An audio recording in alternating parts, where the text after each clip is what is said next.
I la senyora Teresa Crespo enmarcava aquest matí els contorns del debat. I ens ha dibuixat amb realisme un quadre fosc i amarg, perquè amarga és la vida de moltes persones. Estem abordant avui els traços de la pobresa i l'exclusió socials, que no són els majoritaris a la nostra societat, però hi són, i marquen la vida de moltes i moltes persones, de milers i milers de catalans. No són tot el quadre, però són una part del quadre. I cometríem una injustícia si diguéssim això és Catalunya, perquè no és l'element fundant de la nostra societat, però cometríem també una injustícia major si diguéssim que això no existeix, si ometéssim aquesta realitat, entre altres coses, perquè aquesta gent que pateix és la raó principal de la nostra dedicació. Hem de baixar els murs polítics perquè ens arribi també la remor colpidora de l'angoixa de tantes persones que ho estan passant molt malament, que no arriben a final de mes, que no troben què donar de menjar a vegades als seus petits. I jo voldria abordar aquesta qüestió i fer-ho empaltat en el present, però també de la mà, i reivindicant i reclamant aquella forta perspectiva social dels impulsors de la democràcia cristiana que massa sovint hem oblidat fins i tot nosaltres mateixos. I jo voldria citar a Manuel Jiménez Fernández, que va ser un dels impulsors a Espanya fa uns 100 anys d'aquesta corrent, quan deia, fa 100 anys més o menys, si alguno tiene que sacrificarse, que sean aquellos a quienes todo les sobra y no a quien todos les falta. Tan execrable como el robo es la usura, el fraude i la dilapidació. Doncs aquest esperit de la primera democràcia cristiana és la que penso que hauríem de reivindicar també des del meu partit. I jo no em vull allargar descrivint les dades de la situació. Ho han fet prou bé i abastament els representants de la societat civil, altres companys, informes que hem tingut al llarg de tots aquests anys. Sabem que a casa nostra hi ha 500.000 persones en privació material severa. Sabem que hi ha un 21% de catalans en risc de pobresa. Sabem que hi ha gairebé un 30% de catalans en situació de vulnerabilitat. I sabem que la situació podria ser molt pitjor. Podria ser molt pitjor si no fos per aquest sistema de protecció social i de redistribució de la riquesa. Sabem que la situació podria ser molt pitjor si no fos per la fortalesa heroica de tantes famílies catalanes, especialment de tants avis i àvies, que durant anys van tirar endavant la seva vida i la dels seus fills i avui també, amb la seva pensió, fan el miracle dels pans i els peixos, amb moltes renúncies personals i aconsegueixen tirar endavant la seva vida, la dels seus fills i fins i tot la dels seus nets. A tots ells els hi volem agrair sincerament el seu esforç. I dissortadament no podem dir el mateix de la Generalitat de Catalunya. No ho podem dir. I jo li haig de dir, president, que a mi m'ha fet molta pena el seu discurs aquest matí. Molta llàstima, i m'ha dolgut, perquè no es pot utilitzar el ple de pobresa per fer un míting independentista. Perquè no es pot convertir el patiment de la gent en màrqueting polític. Perquè a mi em sembla que és una llàstima construir un nou estat sobre el victimisme, el ressentiment, l'egoisme. Això és progressisme, president. I a més és que l'ha fet vostè especialment, no els altres consellers. Això és la revolució dels somriures o és el replegament dels egoismes? Alguns es pensen que això de ponga usted una estelada en su vida y todo se arreglará. Doncs no, conseller Junqueras, no, president. No aconseguirem el paradís virginal posant una estelada a la plaça Sant Jaume. I aquest discurs que vostès fan és triplement enganyós i triplement trampós, em sembla a mi. Primer, perquè vostès han votat les principals lleis econòmiques i socials de la legislatura i per tant no poden venir aquí com si tot fos culpa dels altres perquè vostès han votat la llei d'estabilitat pressupostària i vostès han votat la reforma laboral i si no, els que no l'han votat donen suport a un govern que l'ha votada. Vostès han votat també, fins i tot, el sistema de finançament, senyors i senyores d'Esquerra Republicana. I el govern tripartit va dir que era el millor de la història. El van votar vostès, Convergència no el va votar, però vostès sí el van votar. I és cínic dir que això és culpa de tots els mals quan vostès han estat corresponsables d'aquest sistema. És trampós també dir que amb la independència tindríem tots els recursos d'aquest mite dels diners que vostès ens presenten. Escolti'm, Baviera també té una situació i reclama més diners per a ella i tanmateix no diu, doncs ho trenquem tot, marxem i muntem un pollo europeu que s'enteri tothom. Les coses es fan d'una altra manera en aquesta vida civilitzada. I a més vostès amaguen que la independència, que un trencament unilateral com el que volen fer vostès, també tindria repercussions directes en la vida dels catalans, de les seves empreses. O no se'n recorden que un terç dels treballs catalans depèn de la nostra relació comercial amb la resta d'Espanya? O no saben el que ha passat en altres països quan hi ha hagut independència, que s'ha desplomat un terç del flux comercial? I finalment, i potser és el més important, i els hi deia abans algun altre grup, a mi em sembla èticament reprovable aquest discurs que vostè ha fet, president. Perquè és pobre utilitzar el mateix discurs que fa Umberto Bossi a Itàlia. És pobre acceptar l'egoisme més evident com a instrument per trencar una comunitat humana. I els han dit, què els semblaria si els veïns de Sant Gervasi diguessin que no volen pagar els de Ciutat Vella? O què els semblaria que els del Vallès diguessin que no volen contribuir a les despeses del Priorat? I una senyal de maduresa és assumir les pròpies responsabilitats i no acusar constantment els altres. Però vostès ens diuen, és que quan tinguem l'Estat, però com volen que creiem en quan tinguem un Estat si no gestionen bé l'autonomia? S'han convertit Catalunya en un purgatori del deute, de la burocràcia i de la intervenció pública. Hi ha gent que els acusa de mala voluntat social, i jo no ho faré. Però sí que penso que els ha faltat voluntat, voluntat ferma. Vostès han fet una política social limitada, continuista, pal·liativa, esmorteïda. Ha faltat creativitat.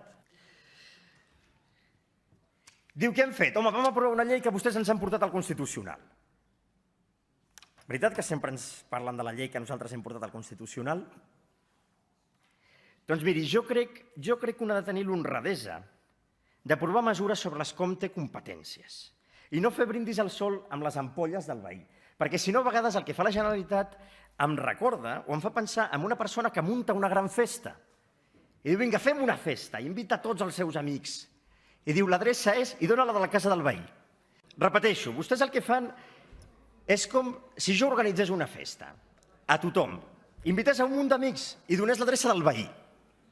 I quan la gent arriba a casa del veí, toca el timbre i el veí diu, no, escolti'm, és que jo estic reparant una canyeria d'aigua que m'ha inundat absolutament tot. No podeu entrar a casa. I llavors tu has muntat la festa i diu, aquest veí és que és insuportable, és que és un tio, un egoista i no pensa res. I a més, vostès queden bé, la culpa és del veí, reforcen el seu discurs i s'esbandeixen de qualsevol responsabilitat. I vostès tenen moltes competències i no les han gestionat bé.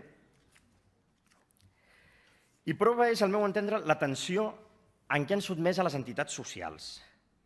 O prova és que portem 6 anys amb la llei de drets de la infància i l'adolescència i encara no està desplegada. Senyors i senyores diputats, poden dir, vostè està convertint en categoria anècdotes. Doncs anem a les categories. El Partit Socialista i Catalunya Sí que es Pot tenen tant d'interès en la pobresa que cada cop que governen l'augmenten i la multipliquen.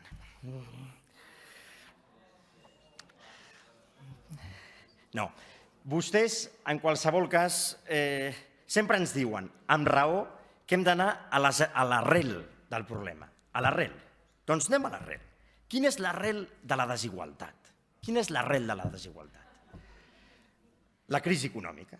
La taxa de Gini ha augmentat a Espanya 7,5 punts. 6 d'aquests 7,5 provenen de l'atur.